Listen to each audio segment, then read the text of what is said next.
우리 하나님의 말씀 같이 함께 낭독하겠습니다. 하나님의 말씀은 주보 3면에 요한복음 21장 3절에서부터 13절까지 우리 함께 낭독하겠습니다. 시몬 베드로가 나는 물고기 잡으러 가노라 하매 저희가 우리도 함께 가겠다 하고 나가서 배에 올랐으나 이 밤에 아무것도 잡지 못하였더니 날이 새어갈 때 예수께서 바닷가에 서셨으나 제자들이 예수신 줄 알지 못하는지라. 예수께서 이르시되 얘들아 너희에게 고기가 있느냐? 대답하되 없나이다. 가라사대 그물을 배 오른편에 던지라. 그리하면 얻으리라 하시는데 이에 던졌더니 고기가 많아 그물을 들 수 없더라. 예수의 사랑하시는 그 제자가 베드로에게 이르되 주시라 하니 시몬 베드로가 걷고 있다가 주라 하는 말을 듣고 겉옷을 드러내 바다로 뛰어내리더라. 다른 제자들은 육지에서 상거가 불과 한 50간쯤 되므로 작은 배를 타고 고기 든 그물을 끌고 와서 육지에 올라보니 숯불이 있는데 그 위에 생선이 놓였고 떡도 있더라. 예수께서 가라사대 지금 잡은 생선을 좀 가져오라 하신대 시몬 베드로가 올라가서 그물을 육지에 끌어올리니 가득히 찬 큰 고기가 153마리라. 이같이 많으나 그물이 찢어지지 아니하였더라. 예수께서 가라사대 와서 조반을 먹으라 하시니 제자들이 주신 줄 아는 고로 당신이 누군자 감히 묻는 자가 없더라. 예수께서 가셔서 떡을 가져다가 저희에게 주시고 생선도 그와 같이 하시니라. 아멘. 이 시간에 우리 찬양 험한 십자가의 능력 있네라는 찬양 함께 드리겠습니다.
오늘 저희 여러분들과 함께 또 말씀을 나누는 그런 오늘 본문은 예수께서 부활하신 다음에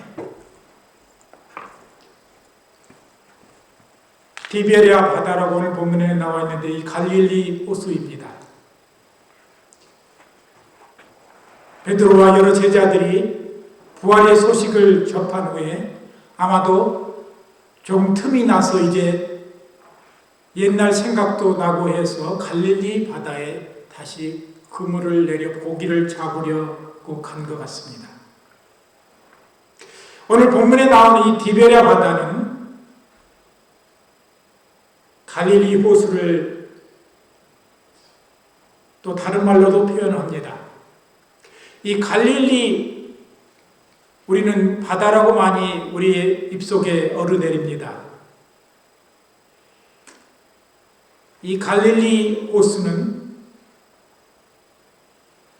역사적으로나 성경적인 배경에서 보면은 풍랑이 자주 일어나는 특성 때문에 Sea of Galilee라고 그렇게 부르기도 했습니다. 그런데 호수긴 호수인데 굉장히 큰 이 둘레의 길이가 53km나 되는 그런 민물의 호수였습니다.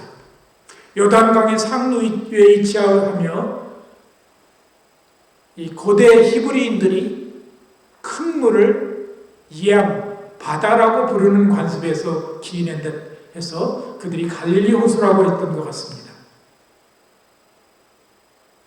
또 성경에서 보면 이 게네사렛 호수, 아까도 처음에서 얘기한 대로 디베랴 바다로도 우리가 부릅니다.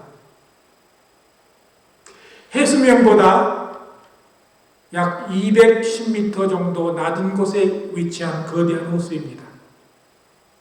본문에서 갈릴리 호수를 디베랴 바다라고 부르는 이유는 로마 제국 시대에 헤롯 안티파스가 이 갈릴리 호수 서남쪽에 티베리아라는 도시를 건설하고 로마 황제 티베리우스에게 바치면서 그 이름을 딴 명칭이 이 디베랴 바다로 그렇게 이름이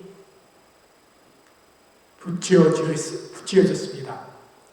오늘 우리가 낭독한 본문은 많은 사람들이 때로는 이것이 사건이 예수님의 십자가의 부활 전에 일어난 사건이 아닌가 그렇게 생각하는 사람이 있지만 이 내용은 예수님의 부활을 목격한 후에 제자들과 예수님의 이야기입니다. 오늘 본문에서 예수님의 수제자 베드로는 나는 물고기 잡으러 가노라 고 말하면서 자기 과거의 생업으로 복귀하지만 밤새도록 아무것도 잡지 못하는 그런 영적 육신적 빈손의 상태를 경험하게 되는 것입니다. 오늘 이 말씀 속에서 우리에게 주는 가장 성경 교과서적인 그런 주제는 한 세 가지가 있습니다. 첫 번째는 빈 배와 빈 그물을 바라보며 낙심하는 인생들을 찾아오신 부활하신 예수님에 대한 그런 이야기입니다. 제자들은 밤이 새도록 수고했지만 아무것도 얻지 못했습니다. 이는 주님이 없는 인생의 허무함과 한계를 보여주는 것입니다. 주님은 바로 이런 실패 현장에 찾아오셨습니다. 예수님은 제자들이 장차 가장 지치고 낙심한 그런 새벽녘에 해변에 서 계셨습니다.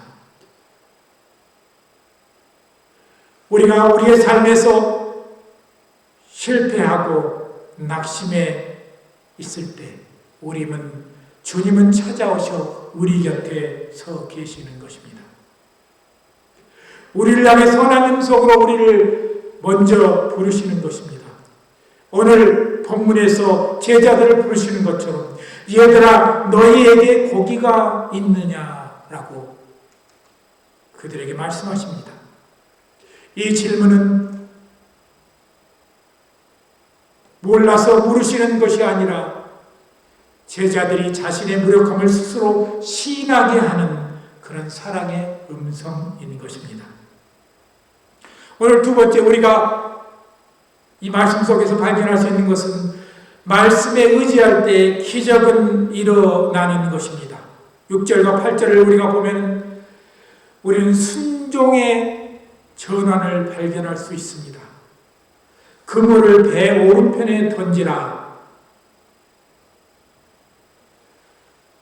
베테랑 어부였던 그들이 목수 출신인 예수님의 말을 들은 것입니다.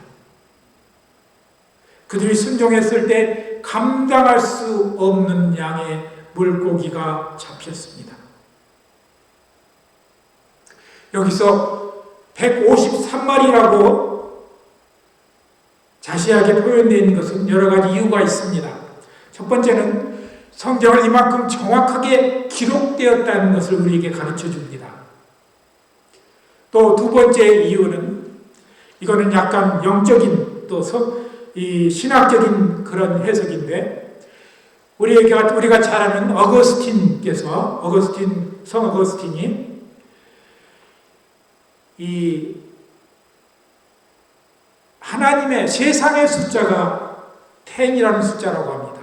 그리고 하나님의 숫자는 7입니다. 우리가 너무나 잘 아는 사실입니다. 그런데 이 17이라는 숫자를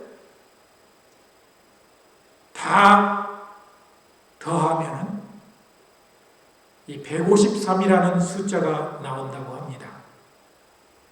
이것은 물론 성 어거스틴의 이야기지만 또 하나의 의미를 우리에게 가르쳐 줍니다.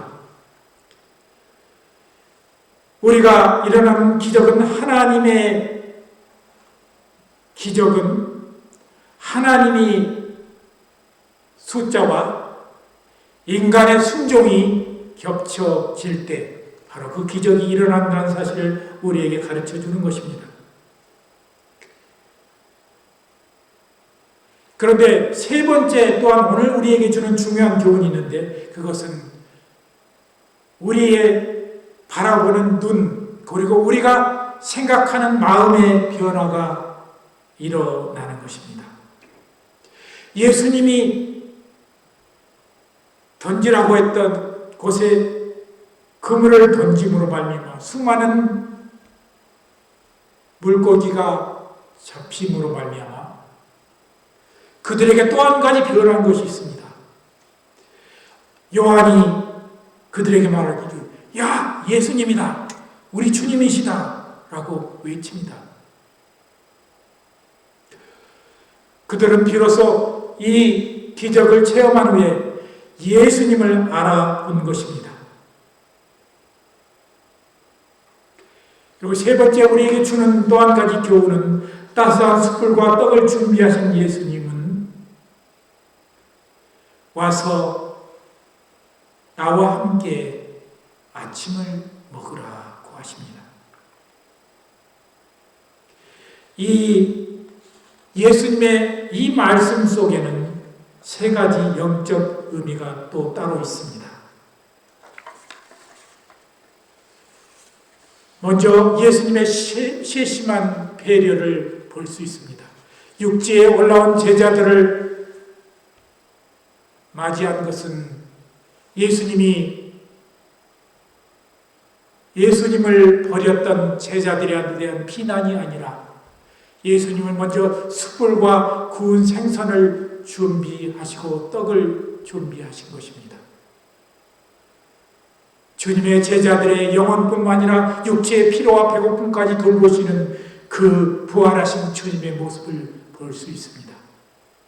이미 영광스러운 모습으로 변화되고 하늘에 올라갈 수 있는 그런 육체가 된 예수님이시지만은 세심한 배려를 통해서 제자들을 위로하고 피로와 배고픔을 해결해 주신 것입니다. 그리고 우리가 숯불을 하면은 베드로에게는 참 아픈 기억이 있습니다. 예수님이 끌려가셔서 대제사장 뜰에 끌려가신 장소 뒤 먼 편에 이 베드로가 숯불을 쬐고 있는데 어떤 종 하나가 와서 너 나사렛 예수 쫓아다니던 사람 아니냐 하고 얘기했을 때 그는 부인했습니다. 이 베드로는 이 숯불을 보면 어쩌면 커다란 수치심이 그 속에 일어날 수 있었던 것입니다. 오히려 예수님은 아침을 숯불을 통해서 차려서 주심으로 아픈 기억을 사랑의 기억으로 덮으셨습니다.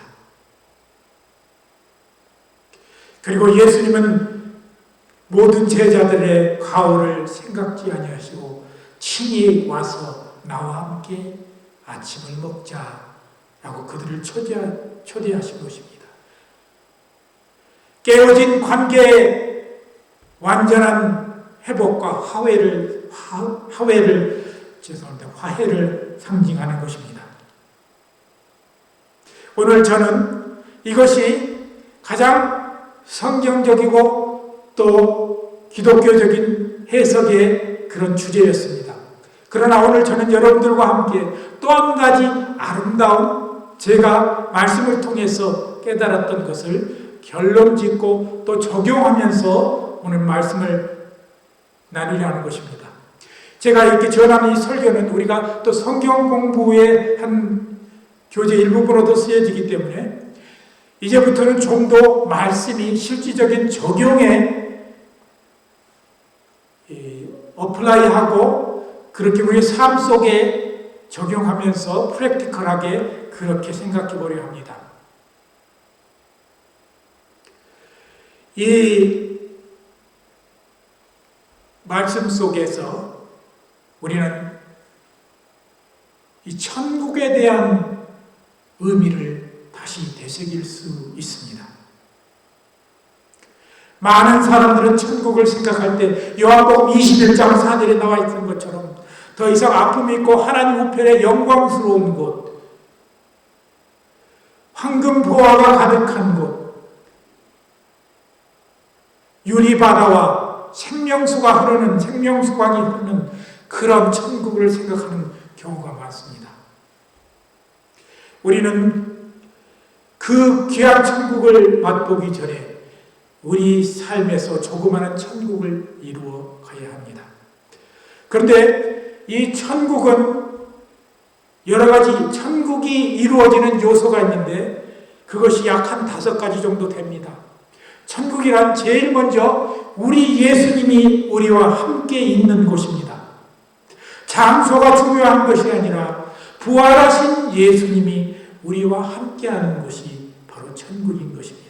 오늘 부활하신 주님이 디베랴 바닷가에 오셔서 제자들을 부르시고 함께 아침 식사를 나누는 그 자체가 작은 천국의 모습인 것입니다. 두 번째, 천국은 이 세상과는 정반대되는 것입니다.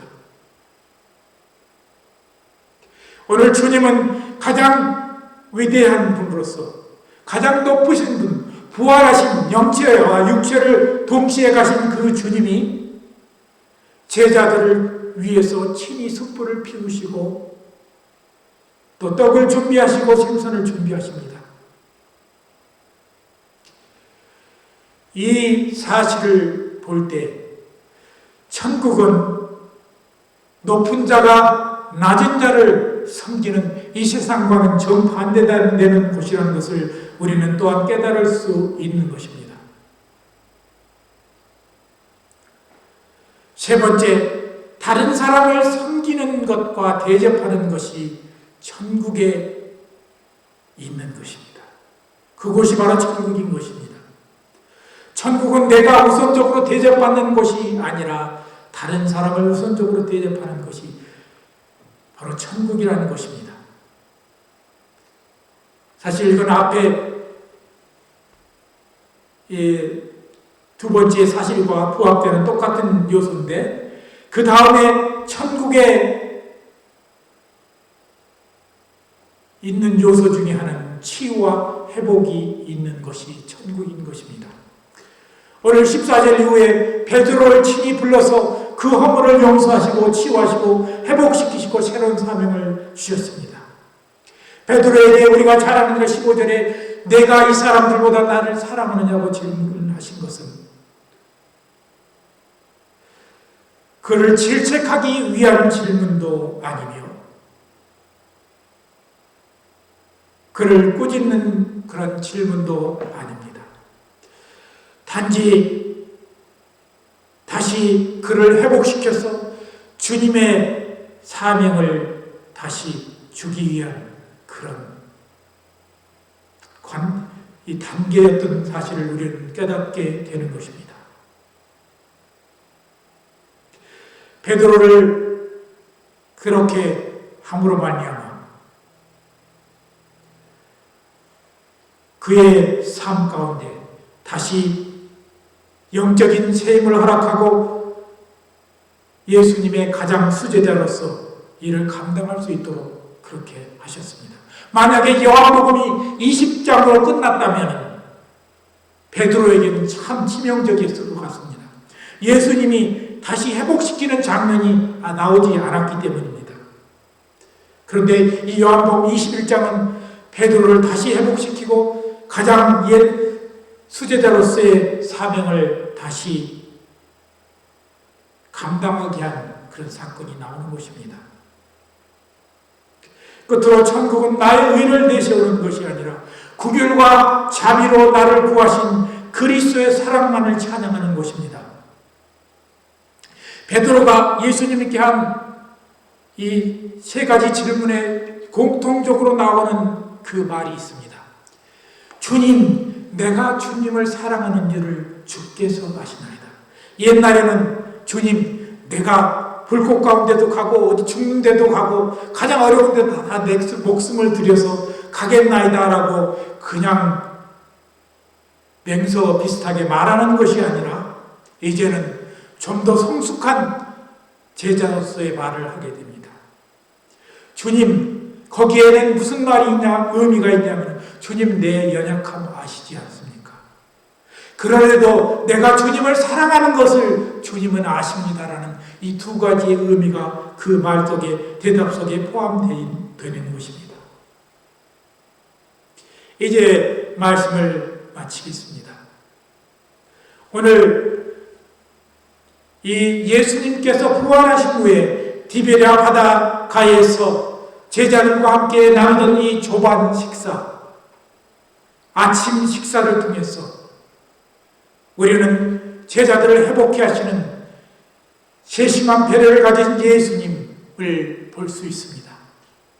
그런데 우리는 여기서 또 하나의 귀하게 발견되어야 할 것이 예수님이 함께하는 조그만 우리의 천국을 우리는 생각해야 하는 것입니다. 많은 사람들이 천국을 장소적인 천국, 우리가 당차 다가올 내시의 천국만을 생각합니다. 이 세상에서 우리와 관계를 맺은 모든 사람 속에 우리는 그리스도의 사랑을 심어야 한다는 책임이 있는 것입니다. 천국에 가면 예수님 말씀대로 장가가는 것도 없고 가족, 우리가 생각하는 인간적인 그런 관계가 다 없어진다고 합니다. 그렇기 때문에 우리가 사는 이 세상은 정말 소중한 것입니다. 천국에 가면 없어지는 이 어쩌면 마지막이 될 수 있는 우리 인간적인 관계가 이 세상 속에서 이루어집니다. 우리는 그들과 함께 작은 천국을 이룩해야 하는 것입니다. 내 가장 가까운 혈육 친척이 있고 내 교회 안에 형제 자매가 있으며 이 세상에 우주의 교회를 함께하는 모든 그리스도 안에서 형제 자매들이 있습니다. 그들과 신앙을 다시 나누고 회복하고 그들과 함께 주의 사명을 감당할 수 있는 그런 그리스도인들이 우리는 되기로 결심해야 합니다. 우리 믿음의 교회 성도들은 이제부터 가장 소박하고 정결하고 가장 낮은 곳이라 할지라도 그곳에서 주님이 우리와 함께 계심으로 말미암아 작은 천국을 만들어가는 그런 성도들이 되시기를 예수 그리스도의 이름으로 간절히 기도드립니다. 우리 기도와 함께 기도드립니다.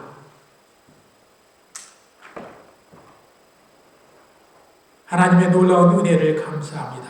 주께서 호령과 천사장의 소리와 나팔 소리로 친히 강림하시리니